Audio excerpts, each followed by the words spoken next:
ॐ श्रीगुरुभ्यो नमः। हरिः ॐ। गणानां त्वा गणपतिं हवामहे कविं कवीनामुपमश्रवस्तमम् ज्येष्ठराजं ब्रह्मणां ब्रह्मणस्पत आनः शृण्वन्नोतिभिः सीदसादनम्। ॐ श्रीमहागणपतये नमः।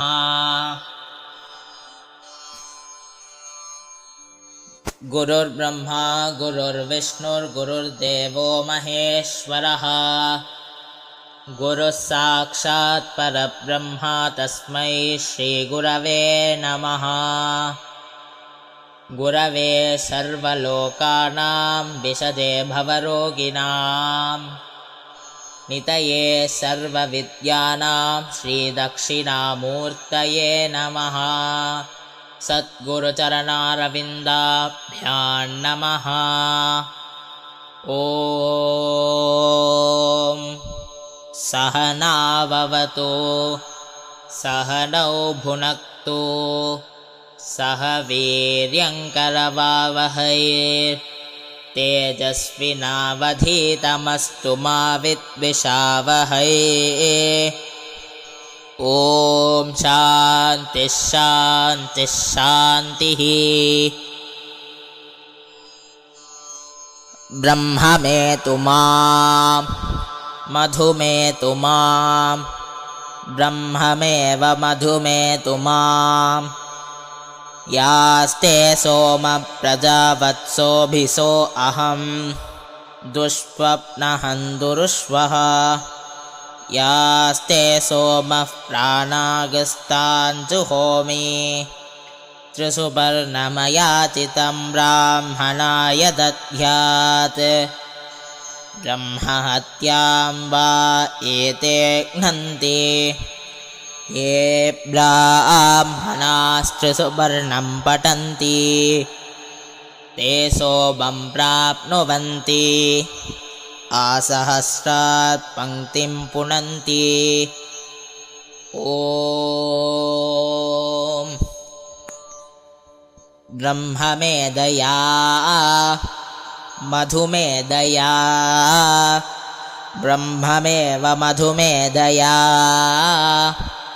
अद्यानो देवसवितः प्रजावत्सावीर सौभगम् परादुष्वप्नियगुंसुव विश्वानि देवसवितः दुरितानि परासुव यद्भद्रं तन्म आसुव मधुवातारतायते मधुक्षरन्ति सिन्धवः माद्वेर्नः सन्तोषधीः मधुनक्तमुदोषसि मधुवत्पार्थिवकुं रजः मधुद्यौरस्तु नः पिता मधुमान्नो वनस्पतिर्मधुमागुम् अस्तु सूर्यः माद्वीर्गावो भवन्तु नः यैमन्त्रिसुपर्णमयाचितं ब्राह्मणाय दद्यात्।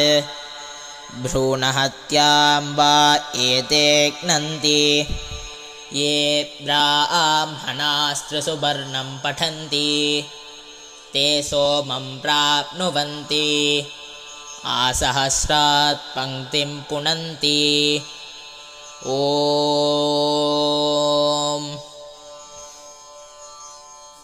ब्रह्ममेधवा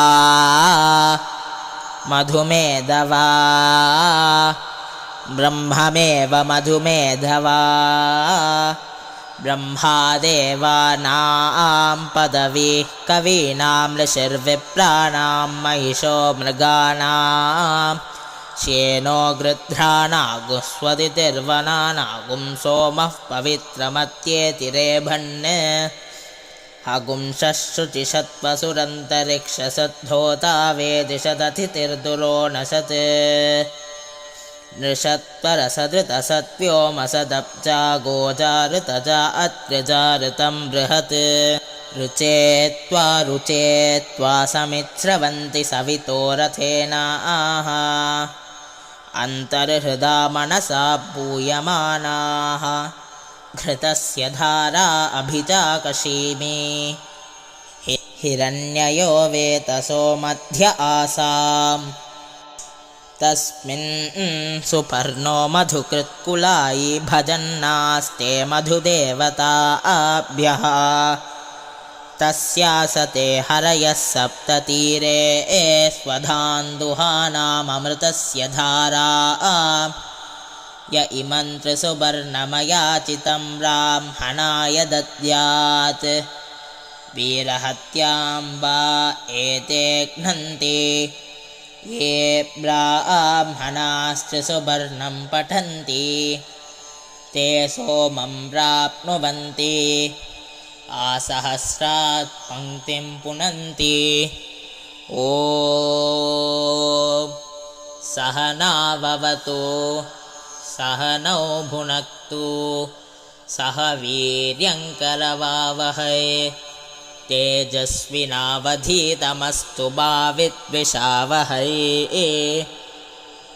ॐ शान्तिः शान्तिः शान्तिः हरिः ॐ श्रीगुरुभ्यो नमः हरिः ॐ।